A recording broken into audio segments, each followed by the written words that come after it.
So what was the end result of all this? Well, when you compare the two eras side by side, it tells you everything you need to know. On the left, under the old Bretton Woods system, the deficit was driven by military spending.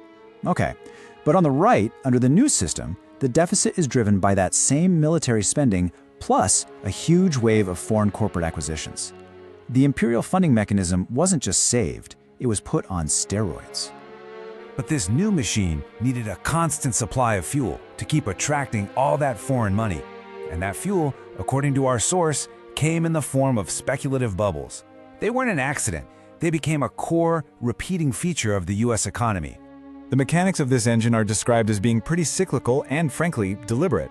Here's the playbook. It starts when the Federal Reserve lowers interest rates. This helps inflate a speculative bubble on Wall Street.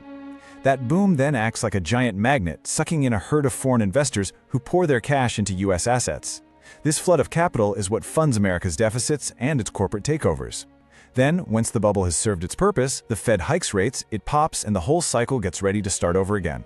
We saw this pattern play out with the junk bond boom in the 80s, the dot-com bubble in the 90s, and of course, the subprime crisis in the 2000s. So, after decades of running this system, what's the long-term result? What's the bottom line? What is the actual price of this very unique brand of financial hegemony? Well, how about this for a number? By the middle of 2015, America's net international investment position, which is just what America owns abroad versus what foreigners own in America, stood at negative $6.7 trillion. On paper, this system has made the United States the world's largest debtor nation by far. And that really brings us to the final and maybe the most important question of all. This entire model, this whole machine, depends on one thing: the world's continued willingness to pour its savings into the US to fund America's military and corporate growth.